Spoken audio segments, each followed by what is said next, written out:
to work with Nakia, and I know we've got a great event today.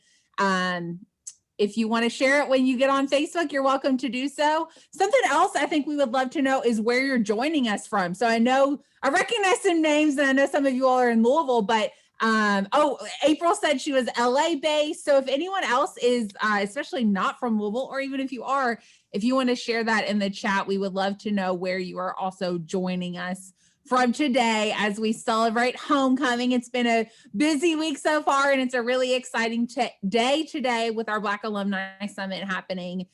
We also had the opportunity this morning. We had a legacy visit where we got to welcome some hopeful prospective future Cardinals. So thanks to everyone who has been a part of any of these events this week, anyone who was a part of Race ML earlier this week.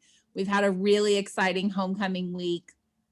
And we are excited to continue it into today and tomorrow. And we'll share the link for all of that here in a minute if you want to check any of that out. Nakia is going to get us going on Facebook here in just a second, and then we'll get all the official festivities underway. We've got a great lineup for you today. Love to see so many different people here in the chat, so many different years. And it looks like we are on Facebook. So I will hand it back to Nakia here in just a second. And I hope everyone has a great time. And thank you for joining us for this event today. Nakia, I'll hand it back to you if you're ready. Yes, ma'am. Thank you so much, Amanda, for engaging with everyone that we have here today. As I mentioned earlier, my name is Nakia Strickland. I serve as the Assistant Director of Constituent Relations in the Office of Alumni Relations here at the University of Louisville. And I am so excited to welcome you all to today's event entitled the New Cultural and Equity Center launch.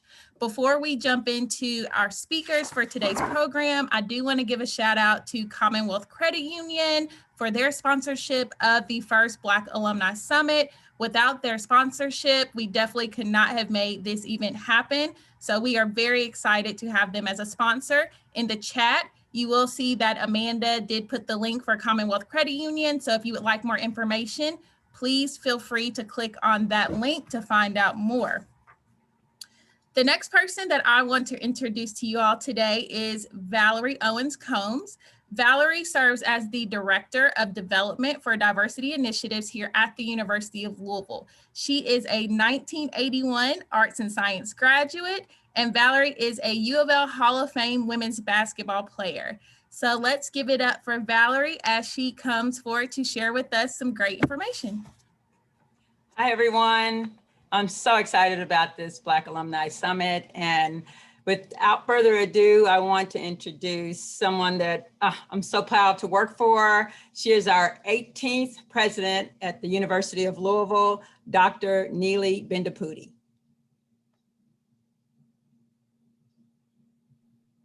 My gosh, this makes my heart full. It's so fabulous. You know, Nakia, thank you. And Amanda, thank you. And of course, Valerie, thank you. And everybody, what a spectacular day. I have a script. I'm going to go through a few things and welcome you, especially those watching remotely and on this homecoming weekend. But I'm going to tell you a little bit about this center. So the truth of how it all came about. It was my first semester still at UofL. I've been here a little over 2 years and 3 months, off of which 7 months have been COVID. So it's kind of strange, you know, time flies. But I recall Maureen Taylor Archer taking me and my chief of staff and our provost to a multicultural center. And we sat and talked to the students, and they showed us where they are and how they had been promised that a new multicultural center would happen. So I went back and looked at all of our capital projects. And let me just say that it wasn't anywhere in our top priorities. And that worried me, that bothered me. And then sometimes life happens like this. A couple of days later, it's around the same time that I was at the School of Public Health Center for Creative Place Healing. There's a gentleman there, Theo Edmonds, who had put on a program. And I was there to make opening remarks. And I hear this incredible woman. I didn't know who she was. Her name is Hannah Drake, and they invited her to speak. And she read out a poem there called Spaces. And I must say that having gone from the students talking about all the spaces on campus where they did not always feel welcome, and they had been promised this. And when you come in as a new leader, you inherit promises that other people made. But for the students, it's like that's what they thought would happen. And then hearing, I do want you all to go look up Hannah Drake's Spaces. You probably all know, because I kind of like bugged Theo and said, who is this person? Can you find me this poem? And he sent it to me. And so really at the heart of it all, I came back and said, it doesn't matter. We are going to do this. This has to happen because a promise has been made and we have to keep it. So I'm so proud. And then of course, having Valerie on board, who could not be a better advocate for this to happen. So we want all of you to celebrate with us and to support this. So why is it so exciting? I'm happy that we are now able to meet a promise that was made, and a need that was felt way before the promise was made is a new cultural and equity center. It's been a long time coming, right? We know that. And with all of the challenges we're facing on campus right now and in our country, we know how important it is to have a place where you truly feel home, a place where you truly feel welcomed in all of your intersectional identities, whoever you are, to know that just as you are, you're welcome, right? And this, you belong. And that to me is what this center is. This space will have all kinds of essential services and support. And Dr. Faye Jones, who is our current Director of Diversity, Equity, and Inclusion, reports directly to me, really was instrumental in saying what else needs to be here. How do we create something that's open and welcoming? So people with very diverse experiences can come here and feel supported, guided, and assisted. So many of you heard me say, when I was interviewing, I said this. I said that I want UofL to be a great place to learn and work and invest because we celebrate diversity, because we foster equity, and because we strive for inclusion. And yes, some of you have heard probably my aspiration, my goal, my hope, my vision, that we will be not just a premier metropolitan research university, that's what our General Assembly has asked us to do, but that we do all of those while being an anti-racist university. I will have you know that this is not a reaction to anything now. My senior leadership team will tell you all of the deans and vice presidents and vice provosts, we signed on to the CEO Action Forum and took an anti-racism pledge about a year and a half ago. And so this is important. Why? Well, every university ought to be an anti-racist university. This should not be controversial. Racism is the ultimate form of intellectual laziness. I don't want to think any harder about you. Just tell me one superficial social construct and I assume I know everything about you. That is what we are trying to fight here. So what will this place be? It'll be a place that will be one source of support for students. It'll have, I know that Valerie will probably give you way more detail, the Cultural Center, the DEI Excellence Offices, the LGBTQI Center, the Ali Institute for Peace, the Women's Center. So it's a one-stop shop for our students and our faculty and our staff. But above all, here's my dream. This will be a place where for the very talented and dedicated people, our faculty and staff who work there, and for the students and our alumni whom we serve proudly, this will be a place where when you walk in, you know that you are embraced. Well, that's a bad analogy during COVID-19. It has to be a virtual embrace, right? A virtual embrace. You will be challenged, you will be supported, you will have community. You're part of the cardinal community. That is our cardinal value. I am so pleased that this center is ready to open, and I'm proud that we went back and said, doesn't matter, it's happening. This has to happen. So eager to see it happen, and thank you for inviting me. In about 20 minutes, I'm going to leave here because I have to head to the NPHC dedication this evening at 4 o'clock. but I thank you for inviting me. I'll stay on for a little bit, but wherever you are, Cardinals, we love you. Come back home, see us soon, and go Cards. Valerie, back to you. Thanks, Neely. Nakia, are we ready to show the video? We are. Okay. I'd like to thank Dr. Bendapudi for that nice welcome and then just the history of the center.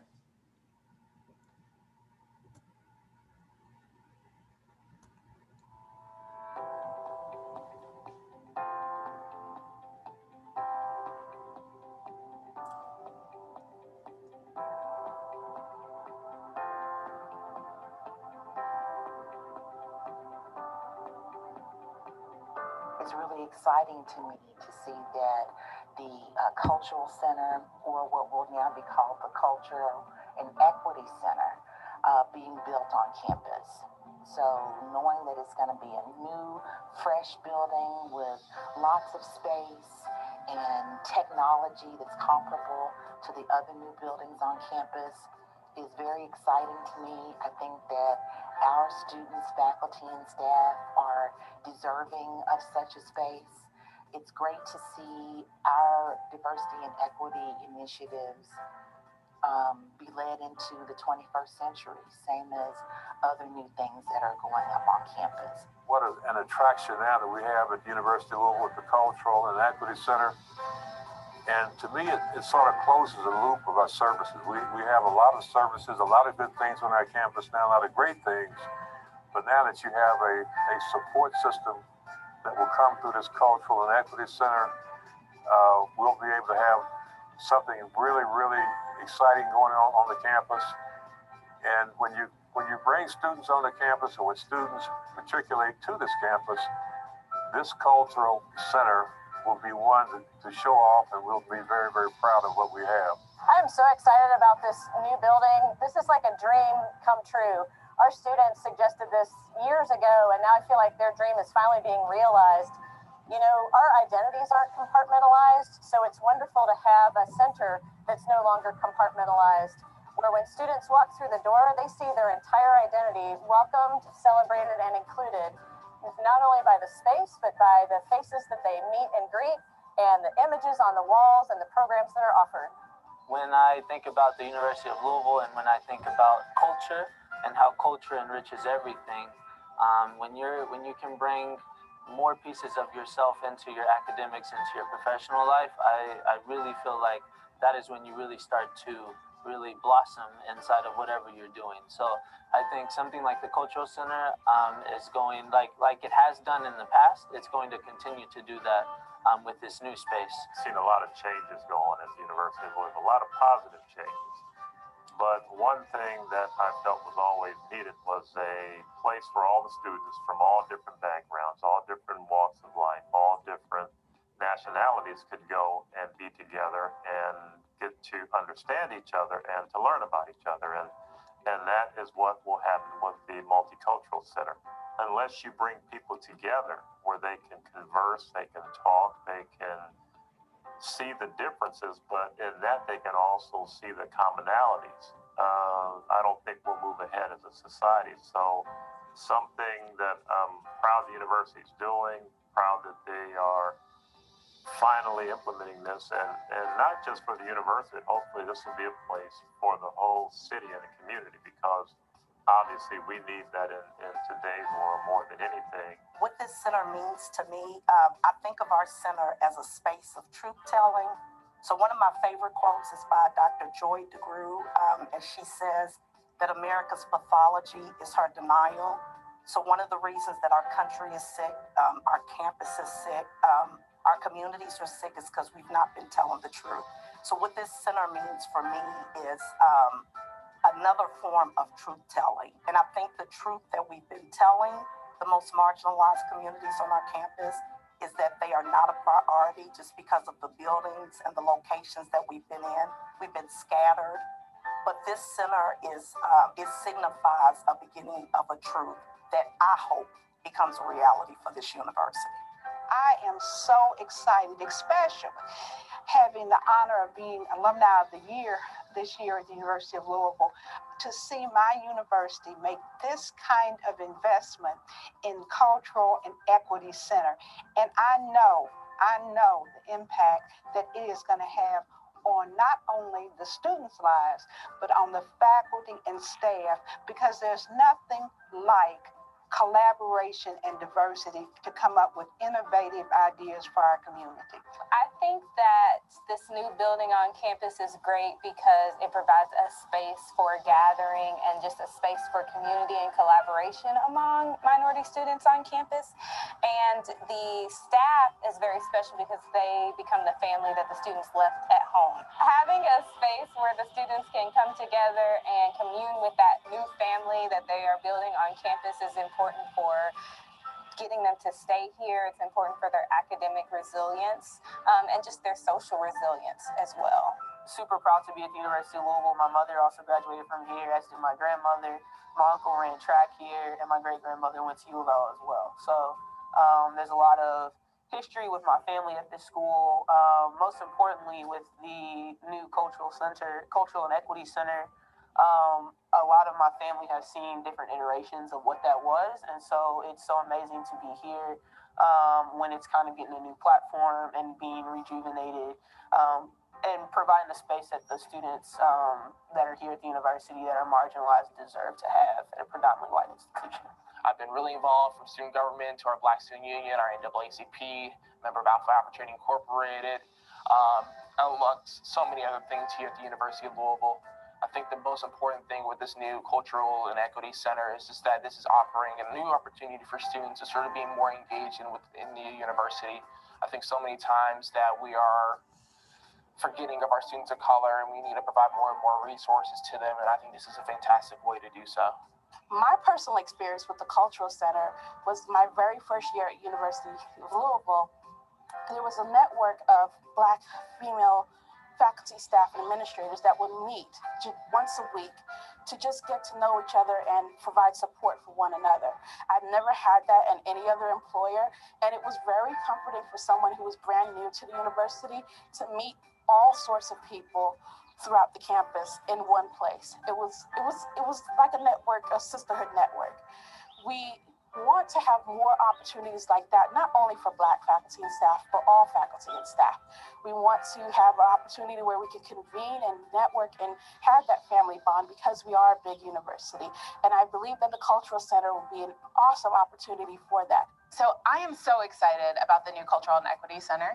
I think that it's incredible that the University of Louisville is making an investment in our diverse students, and having a place where everyone can come together really addresses the intersectionality of all of our students and allows them a place to really come together and have a meeting space where they know that they're safe, they're going to be heard, and they can have conversations with students that have likes or dislikes in a space where they can have civil conversations.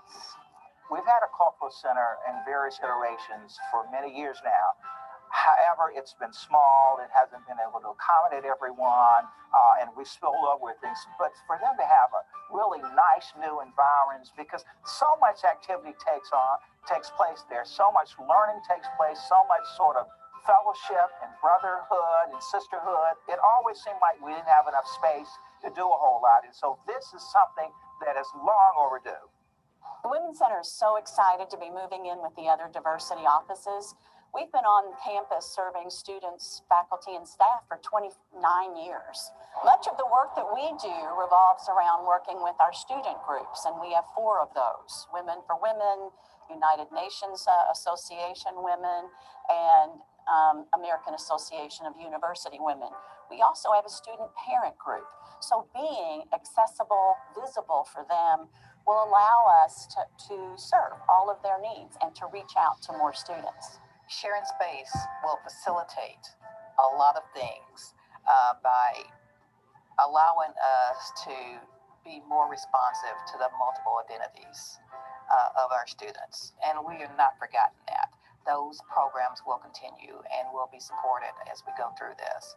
But this is a new era for us. This is the next generation for us of our ability to be supportive of our students. And we're so looking forward to it.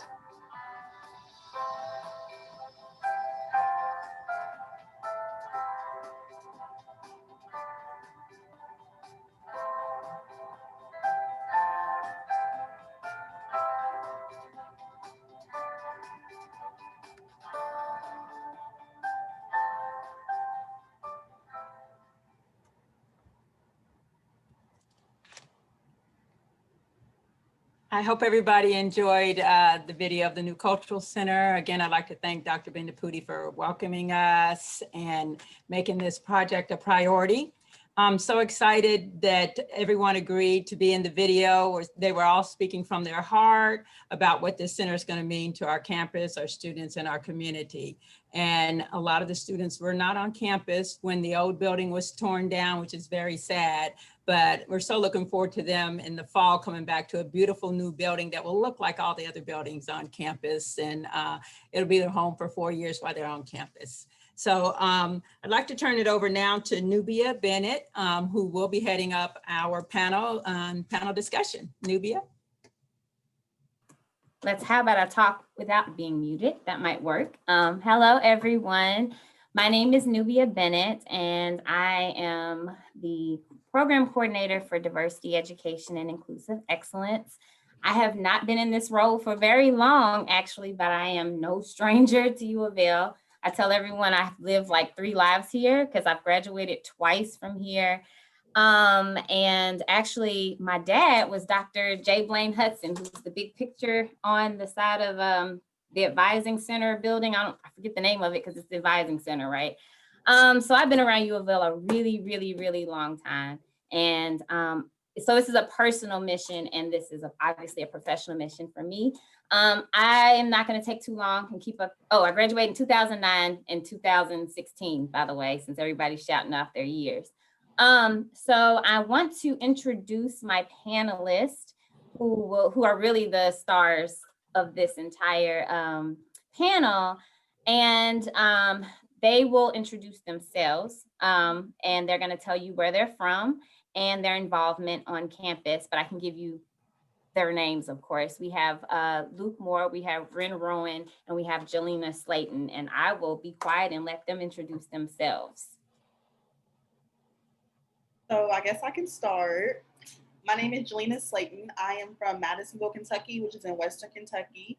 I'm a senior psychology major, so I'll be graduating in May. I'm so excited. Involvement on campus, I am a member of Delta Sigma Theta Sorority Incorporated. I am a Woodford R. Porter Scholar, and I've served on their e-board my sophomore and junior year. I am president of Connect Mentoring Program, which is a mentoring program for incoming freshmen. And I'm working on my senior honors thesis. So I'm working on doing research in the infant cognition lab.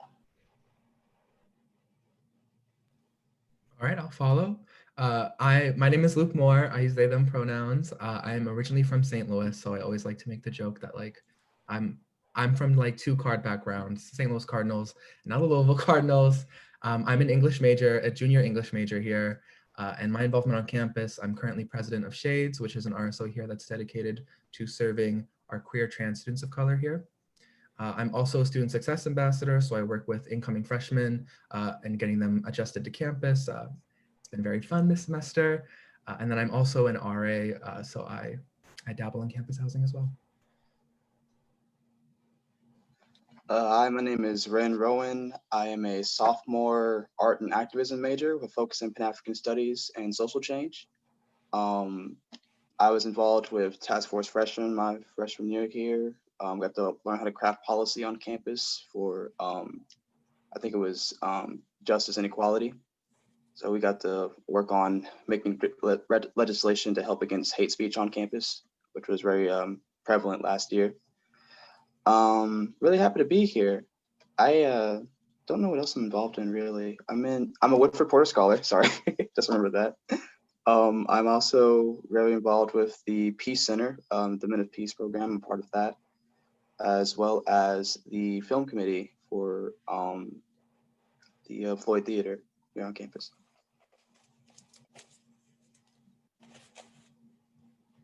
All right, thank you. So to everyone that is to the audience, it's really hard not seeing everybody, but if you have questions, please put them in the chat and we will collect them and answer those questions at the end. We do have a couple of questions. Just a little housekeeping. So I'd like each of you to answer in no particular order.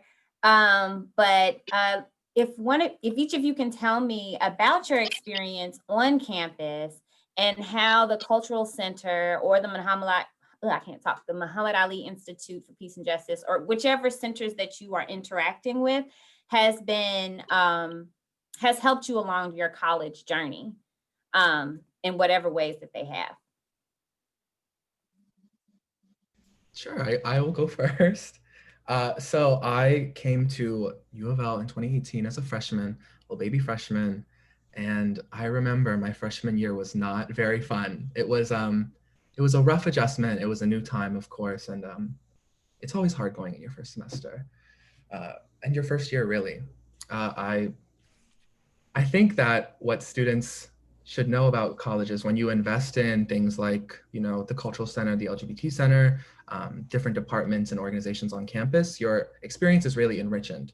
So that is true to my experience as well. So sophomore year came around, I became involved in Shades, as I mentioned before, and then in Shades further, I was involved with the LGBT Center. And then through the LGBT Center, I was able to get a job at the Cultural Center. And that's when I really started to feel my experience here at UofL blossom and become something that's really beautiful and has really changed me as a person. So it's super awesome. In the LGBT Center, I've been able to do a lot of professional development things. I've been able to speak on speak out panels and share my experience with staff and faculty. I've been able to speak on panels with departments and organizations like ELSB, SAB, which have been very enriching for me as well. And I've loved being able to work with the Cultural Center staff, people like Marion, who was in the video, Marcos, who's in the video, Leandra Gully, Aquarius. So yeah, I think when you invest and you take time to be involved in the centers, your experience really blossoms.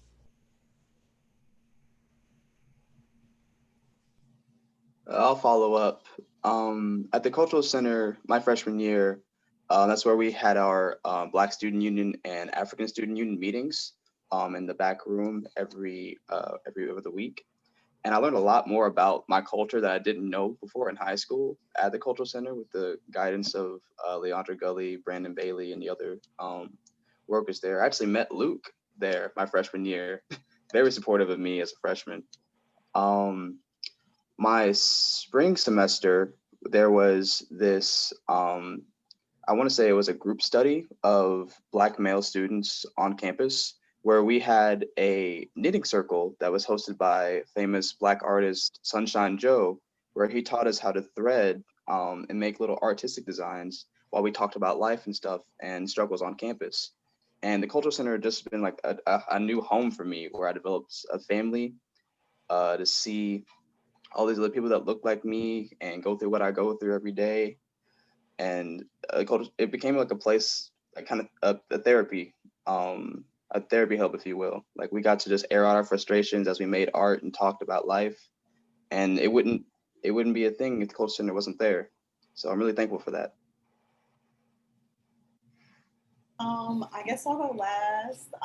So for me, the Cultural Center has really been like Ren said, it's really like a home. I'm kind of missing it this year. This is my senior year. I'm so happy that they're building a new one. So people that follow me will be able to have a new building. But for me, I don't know. It's just I would go there between classes. So sometimes I would come from a class. I don't fail exams, but I could have just did bad on an exam, or the professor just said a lot of stuff went over my head and I'm stressed. And it's I can go to the Cultural Center. I can see Leandra, I can see Marcos, I can see Aquarius. And it's just they're just so welcoming. They're hey, how are you? It's they care about you. And without the Cultural Center, I would go home and just have to sit there with all of my thoughts. So it's really just a place for me to go to debrief, and also have other students that look like me in this space as well. Like, you speak to everybody in the cultural center. If somebody walked past me, hey girl, how are you? Like, it's just like, it's just like a home. And I don't do that like in the SAC or in the library. So it's just like, I feel like I really do belong when I'm in the cultural center. Thank you. I feel like everyone can echo that sentiment that the cultural center has always felt like home in a lot of different ways. It served as home in a lot of different ways. So since it's home, do any of you all want to talk about what your favorite memory as either a Porter Scholar, an Ollie Scholar, a Shade Student Organization member, or any of these other organizations that have come out of the cultural center organizations? Anyone can start. My favorite memory from the cultural center was when they had a panel of faculty and students discuss the university policies regarding hate speech on campus. Last September, we had an incident where there was this ultra Christian group on campus that was screaming these slurs at students. And the cultural center was right on top of it. There were actually faculty from the cultural center there at the time that were comforting students that had been affected by that hate speech. So they had a panel in the cultural center. I think Miriam Vesser and Ariel were hosting it. And they just went through what the policies on campus were that we already had on the books and what we could do to affect policy for the future to help. And there were also students there to have their input and faculty members, and we all had a good discussion. It was really, really cool. My favorite experience, like, it wasn't really in the cultural center, but the Society of Porter Scholars is held in the cultural center. So my sophomore year, I was secretary financial officer. My junior year, I was vice president. So I spent a lot of time in there with office hours, with meetings, all of that. So my favorite experience, the Society of Porter Scholars actually did service with the Habitat for Humanity. So we went to, I can't even think of the neighborhood in Louisville. We went there, and I grew up in a Habitat home. So that's something that's really close to my heart. So being able to have like Porter there, I was able to go and help. And there was a little girl there, and she had Down syndrome. And it's like, as soon as she saw me, I've never met this girl. As soon as she saw me, she just runs up to me. This is pre-COVID. And she just gives me a hug. And I'm like, oh my gosh, like, hey girl, how are you? And she's like, hi. And she just like, it just really sparked. And I just felt like that the work that I'm doing with this organization is really like, I don't know, it's like heartfelt. And I really love the Society of Porter Scholars. And we are held in the Cultural Center. So without the Cultural Center, we would have no base. So yeah. Yeah, I totally agree. And to reference with what Ren was talking about, I think the event was like the critical cardinal conversations, and it was the one that was surrounding the hate speech that was going on campus. And I think I really want to like reinforce and reiterate like the care and like the warmth that the cultural center staff, the LGBT center staff, all of the offices, all of their staff treat students with. That is really, I think, so impactful and makes, you know, all of these offices feel like home for students. Yeah, it was really amazing. I think one of my favorite experiences as a Shades member is just, you know, it's hard being a person of color, it's hard being gay on this campus, but when we get together, there's such a powerful and wonderful sense of community that is strengthened and fostered that really, I think, keeps us going. So I've loved being part of Shades just to, you know, get that motivation and get that sort of, I don't know, it like feeds my soul. Y'all make me get emotional. I'm sorry. I'm sensitive. But that's wonderful. And in keeping in line with these great memories that we have of the Cultural Center, I mean, the cool thing is that we're bringing it forward into something new. And there are so many directions that this can go, and that's exciting. What does the new space mean to you? And what are you looking forward to with having a whole new space, other than new shiny things, because we know we like new shiny things. Other than that, what are you looking forward to? So sadly, I'll be graduating before the new Cultural Center is finished, I believe. But But I'm really excited for like because I have like freshman mentees. I had mentees last year. So like them are my babies. So my babies are gonna be able to see the cultural center. Like, especially freshmen now, they're really struggling with like making new friends and things like that because not many people are like in the SAC or doing things like that. So I'm just excited for them to be able to have a new space so that they will be able to meet new people, feel like they are welcomed here at the university, feel like they belong here at the university, and have faculty and staff that are on their side. Like when I tell you like the staff in the cultural center were like, they gonna do whatever. Like I can go to Leandra and be like, why did one of my professors try to pull this? And she like, hold on now, give me contact the dean. And I'm like, no, it's okay, it's okay. But just having like that support, like you just always feel like I have someone to go to, and I never feel alone here at the university. And I would really like it if my former mentees and my mentees now will have that same feeling that I had. I want to completely echo what Jelena said. I mean, I remember working the front desk at the Cultural Center, and I've heard many a conversation like that. And, you know, absolutely, Leandra is such an amazing person. I think what the new space means for me is, again, just to echo all the amazing voices in the video, that this is really like a sign of UofL's commitment and their investment into spaces for students like us, period. And it's really like, I don't know, just to have a space that we can call our own and a space that is so inclusive and respectful of all of our identities is I think something that is not easily found on this campus. So I'm also looking forward with the new space. I know we said we weren't going to talk about new shiny things, but I remember we were in the planning meetings and they were talking about having a green space outside of the center with like trees and like a lovely lawn. I can't wait to set up a hammock and just like take a nap after class or just like listen to music out there. I can't wait. It's awesome. I see the new building as a symbol again for the university to go in a new direction. Since UofL is technically the most inclusive campus in Kentucky, it's still a PWI. And I feel like the new cultural center getting this investment, this expansion kind of shows that the university is willing to grow on that issue. Giving us a space to call our own that's even bigger than the last one we had is really just nice to see. It's a good visual indication for people of color and LGBT students that the university cares and that they're willing to actually put their money where their mouth is. I'd like to add one more thing, Nubia, if that's okay.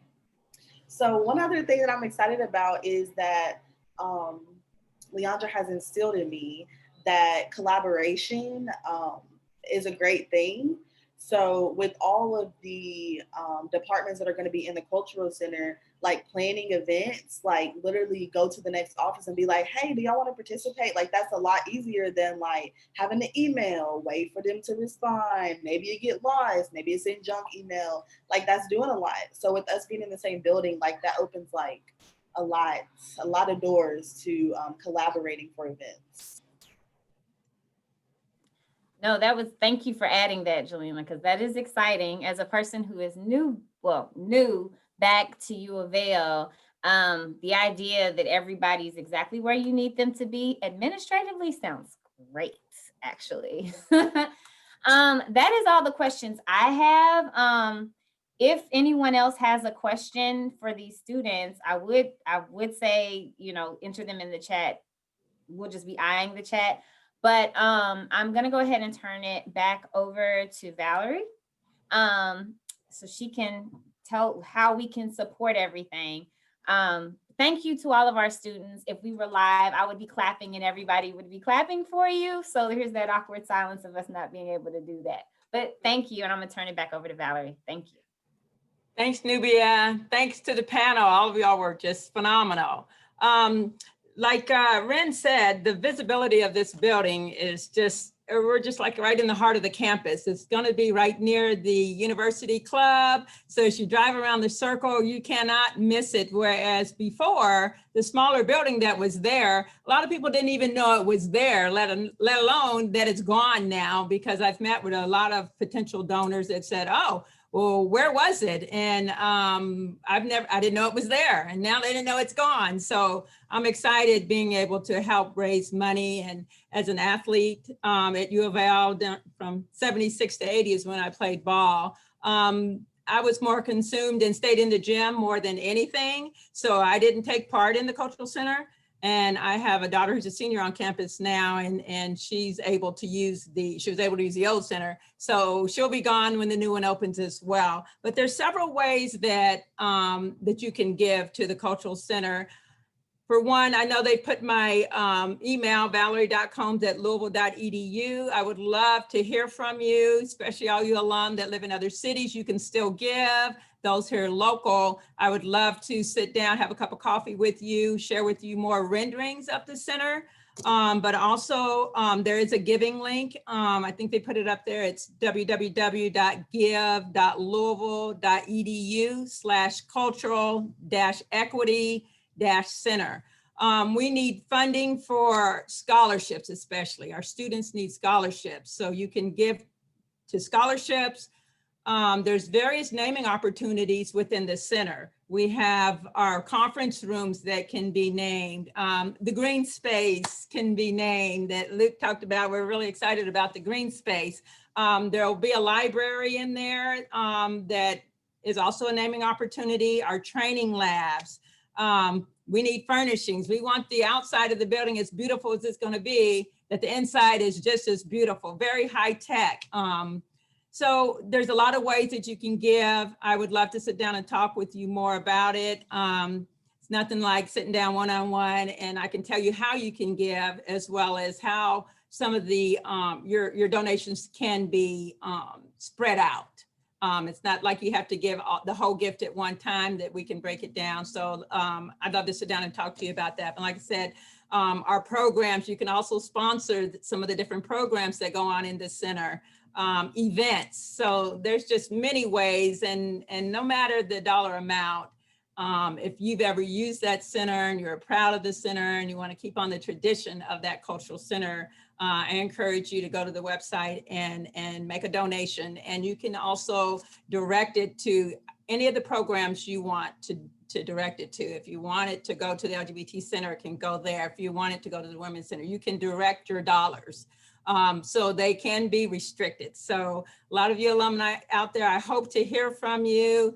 If you have any questions, I'm going to turn it back over to Nakia in case there's some questions that I can answer before we leave. Nakia. Thank you so much, Valerie. We definitely enjoyed hearing not only from the students and Nubia as our moderator, but also from you in terms of how alumni can give and how they can make a difference, especially with this new space. So as we conclude this event, I want to thank President Neely Bendapudi for joining us earlier today, our student panelists, Luke, Jelena, and Ren, our moderator, Nubia, as well as Valerie, for sharing with us information about the new Cultural and Equity Center and how alumni can support and give to that new space. Additionally, I want to thank all of you out there for joining us for this event today. In the chat, you will not only find information about how to give to the Cultural and Equity Center, you will also find Valerie's direct contact information, so you can contact her regarding how to support the new space, how to give, find out ways to give, and assist and support the new space. Last but certainly not least, I would like to invite everyone to our final event for the Black Alumni Summit, the Cardinal Reunion, which starts at 7:00 p.m. this evening. Please click on the link in the chat for more information and to register for that event. I also want to invite you all to the National Panhellenic Council is doing a plot dedication today at 4:00. It will be live streamed, and that link is in the chat as well. So I definitely encourage you to attend that. Thank you all so much for attending, and we look forward to seeing you this evening. Have a great evening. Go Cards. Go Cards.